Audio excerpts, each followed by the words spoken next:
Assalamualaikum warahmatullahi wabarakatuh. Kami dari kelompok 2 ingin membahas tentang definisi pertumbuhan, faktor yang mempengaruhi pertumbuhan dan perkembangan pada tanaman, dan tipe perkecambahan. Selamat menonton dan menyimak. Pertumbuhan dan perkembangan pada tanaman. Pertumbuhan merupakan pertambahan ukuran volume, tinggi, dan massa yang bersifat irreversibel dan dapat diukur secara kuantitatif. Faktor yang mempengaruhi pertumbuhan dan perkembangan tanaman secara garis besar dapat dibedakan menjadi dua, yaitu faktor internal dan faktor eksternal. Faktor internal 1. Gen.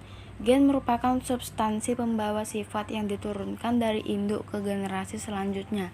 Gen mempengaruhi ciri dan sifat makhluk hidup, di mana pada tanaman mempengaruhi bentuk tubuh, warna bunga, dan rasa buah. 2. Hormon.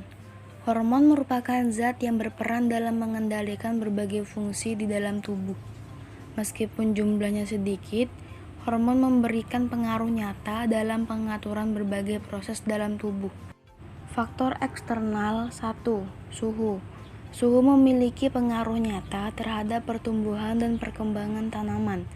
Contohnya pada padi yang ditanam pada awal musim kemarau, di mana suhu rata-rata tinggi, akan lebih cepat dipanen daripada padi yang ditanam pada musim penghujan, di mana suhu rata-rata lebih rendah.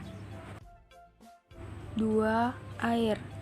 Air sangat dibutuhkan oleh makhluk hidup. Tanpa air, makhluk hidup tidak dapat bertahan hidup. Air merupakan tempat berlangsungnya reaksi-reaksi kimia di dalam tubuh. 3. pH. pH sangat menentukan pertumbuhan dan produksi tanaman. pH yang optimal bagi pertumbuhan kebanyakan adalah antara 5,6 sampai 6,0. Apabila pH lebih rendah dari 5,6, pada umumnya pertumbuhan tanaman menjadi terhambat akibat rendahnya ketersediaan unsur hara penting. 4. Oksigen. Oksigen merupakan salah satu mineral makronutrisi yang diperlukan tumbuhan sebagai penyusun utama materi organik. Materi organik ini sendiri akan dipergunakan tanaman untuk mendukung proses pertumbuhannya. 5. Nutrisi. Nutrisi merupakan bahan baku dan sumber energi dalam proses metabolisme tubuh. Kualitas dan kuantitas nutrisi akan mempengaruhi pertumbuhan dan perkembangan tanaman. Tanaman membutuhkan nutrisi berupa air dan zat hara yang terlarut dalam air. 6. Cahaya. Cahaya berpengaruh terhadap pertumbuhan dan perkembangan makhluk hidup. Tanaman sangat membutuhkan cahaya matahari untuk fotosintesis. Namun keberadaan cahaya ternyata dapat menghambat pertumbuhan tumbuhan karena cahaya dapat merusak hormon auksin yang terdapat pada ujung batang. 7. Gravitasi atau gravitropisme penting bagi tumbuhan karena pertumbuhan akar ke bawah meningkatkan kemungkinan akar mendapat air dan mineral. Batang dan daun akan mendapatkan cahaya matahari untuk fotosintesis. 8. Sentuhan.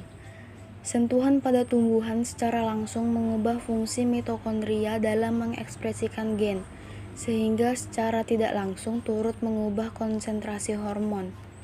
Studi lain menunjukkan bahwa menyentuh, menggerakkan, atau menekuk tanaman akan membuatnya lebih pendek tapi kekar dibanding tanaman yang tinggi dan ramping. Meskipun telah terbukti bahwa respon tanaman terhadap sentuhan bisa memicu resistensi lebih besar terhadap hama dalam beberapa keadaan. 9. Kelembapan.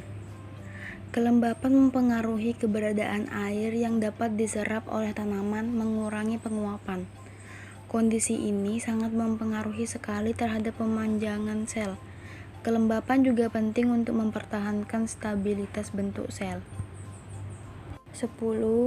Kadar garam.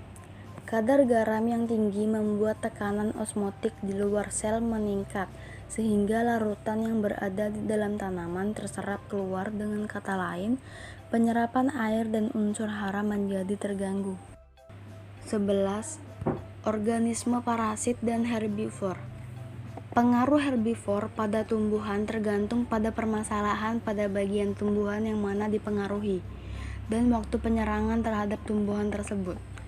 Pengunyahan daun, pengisapan getah, konsumsi meristem, perusakan bunga dan buah, dan pemutusan akar.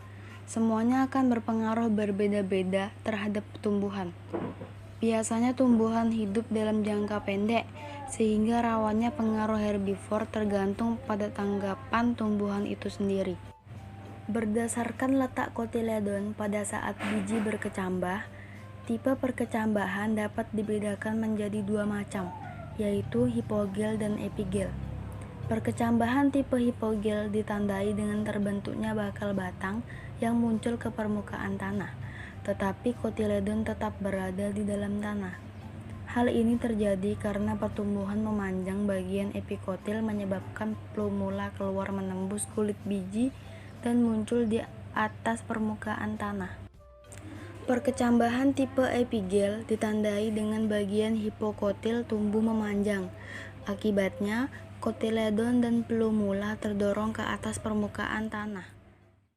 Kesimpulannya, pertumbuhan dan perkembangan merupakan hasil dari 3 kegiatan, yaitu pembelahan sel, pembesaran sel, dan diferensiasi sel-sel.